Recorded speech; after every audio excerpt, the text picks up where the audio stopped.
परमात्मा स्वतंत्रता है। इसलिए जिन्होंने गहन खोज की, महावीर ने, बुद्ध ने, ओशो ने, उन्होंने परमात्मा को मोक्ष ही नाम दिया। महावीर ने तो परमात्मा नाम का उपयोग नहीं किया, ईश्वर नाम का उपयोग नहीं किया, क्योंकि वो कहते थे कि मोक्ष पर्याप्त है। मोक्ष का मतलब होता है बी फ्रीडम। जगत परिपूर्ण स्वतंत्रता में जी रहा है और अगर हम गलत कर रहे हैं तो वह स्वतंत्रता का गलत उपयोग है और हम चाहे तो सही कर सकते हैं। लेकिन स्वतंत्रता हमारी नियति है, इसलिए हम पाप की आखिरी सीढ़ी तक उतर सकते हैं और पुण्य के आखिरी शिखर तक चढ़ सकते हैं, नर्क तक जा सकते हैं, स्वर्ग तक जा सकते हैं, अंधेरे की आखिरी गर्त में गिर सकते हैं और प्रकाश के पूर्ण उज्जवल लोक में प्रवेश कर सकते हैं। ये दोनों बातें संभव है क्योंकि हमारी आत्मा का आंतरिक स्वभाव स्वतंत्र है।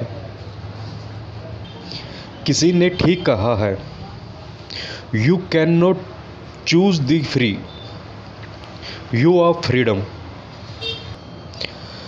स्वतंत्र होना आप चुन नहीं सकते, आप स्वतंत्र है, आप स्वतंत्रता है। लेकिन स्वतंत्रता का मतलब ये होता है, यदि मैं कारागर चूज करूं तो मैं चुन सकता हूं। अगर सिर्फ इतनी ही बात तय हो जाए कि तय किया जाए कि तुम सब कर सकते हो मगर जेल खाने में नहीं जा सकते, तो भी मैं परितंत्र हो गया। तब ये बड़ी दुनिया मेरे लिए परितंत्र हो जाएगी। स्वतंत्रता का अर्थ होता है पूर्ण स्वतंत्रता, दोनों तरफ जाने की पूर्ण सुविधा। तो परमात्मा नियंता नहीं है, निर्माता है। इसमें थोड़ी कठिनाई होती है क्योंकि हमारा मन कहता है कि परमात्मा यदि नियंता हो तो भी अच्छा है। हमारे ऊपर जो जिम्मेवारी है, उत्तरदायित्व है, जो रिस्पॉन्सिबिलिटी है वो भी ना हो।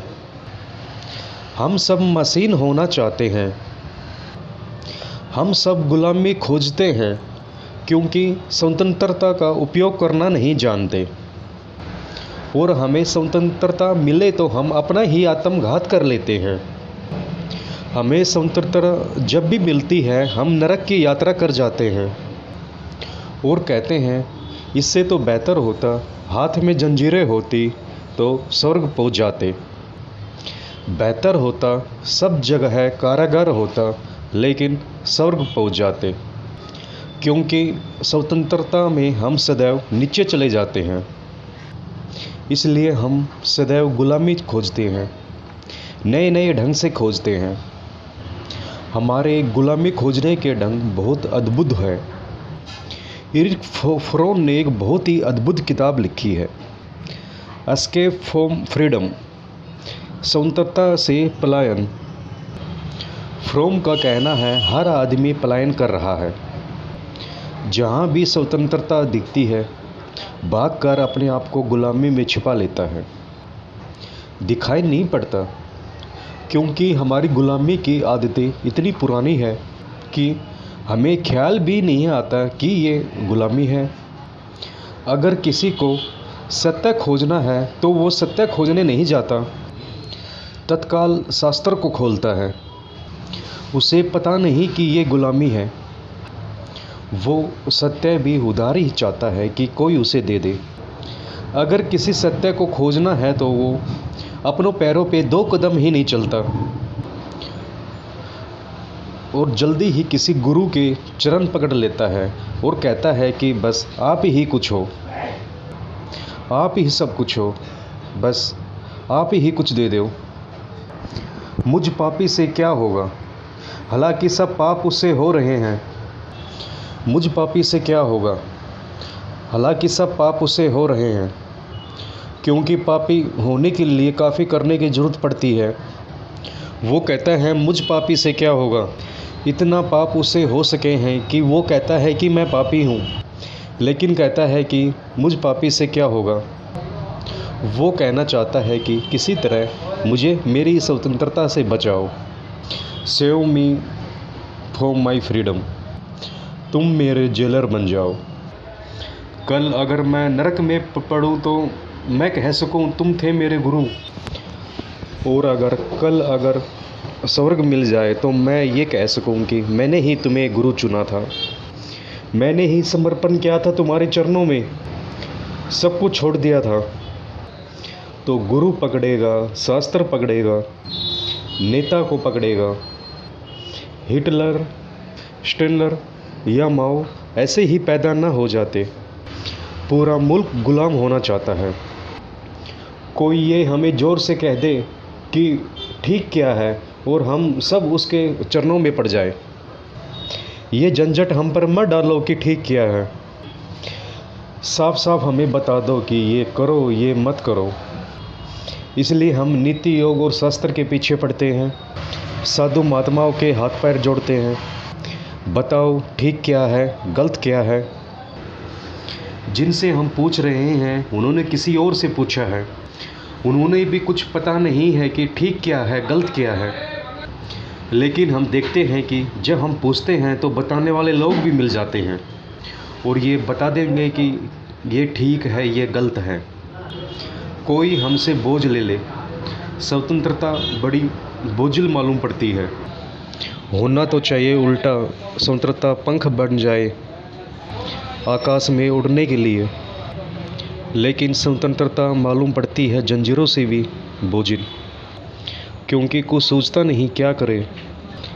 जैन फ़कीर हुआ है नानिन, वो अपने गुरु के पास था। एक दिन रात देर हो गई, अंधेरी रात है, वो वापस लौटने को है। उसने गुरु से कहा कि रास्ता बहुत अंधेरा है। तो गुरु ने कहा मैं तुम्हें दिया दे देता हूँ। और गुरु ने दिया जलाया और नानन के हाथों में दे दिया। और जैसे ही नानन दिया लेके पहले सीढ़ी पे नीचे पैर रखा, गुरु ने दिया फूंक कर बुझा दिया। नानन ने कहा ऐसे कैसे मजाक करते हो, रास्ता बहुत अंधेरा है। लेकिन गुरु ने कहा दूसरे के दिए के सहारे जो प्रकाश मिलता है उससे अपना ही अंधेरा बेहतर। खोजो रास्ता अंधेरे में। अंधेरे में रास्ता खोजने से तुम्हारे भीतर का दिया जल मिलेगा। रास्ता खोजोगे, खोजने से निखार आता है। टकराओगे, गिरोगे, हाथ पैर टूटेंगे, कोई फिक्र नहीं, लेकिन आत्मा निर्मित होगी। मेरे दिए के सहारे रास्ता तो मिल जाएगा, लेकिन आत्मा खो जाएगी, इसलिए बुझा देता हूँ। नानों ने अपने संस्मरणों में लिखा है, मैं उस बात को अब तक नहीं भूल पाया, उस आदमी को अब तक नहीं भूल पाया।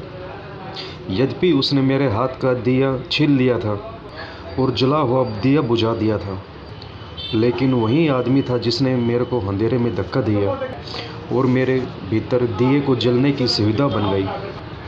और आज जिससे मेरे भीतर का दिया जल रहा है तो मैं उसे ही धन्यवाद देता हूँ। परमात्मा भी आपके हाथ में दिया दे सकता है, फिर आप कीड़े मकोड़े की तरह जिएंगे, कभी ना गिरेंगे, कभी ना भटकेंगे, नरक कभी नहीं आएगा, सीधे स्वर्ग में पहुँच जाएंगे। लेकिन जो स्वर्ग दूसरे के सहारे मिलता है वो नरक से भी बेहतर है, क्योंकि वो स्वर्ग भी परितंत्रता होगी। जो सुख अपना नहीं है, स्वयं का खोजा और जिया हुआ नहीं है, उन सब का होना अशुभ से भी अशुभ है।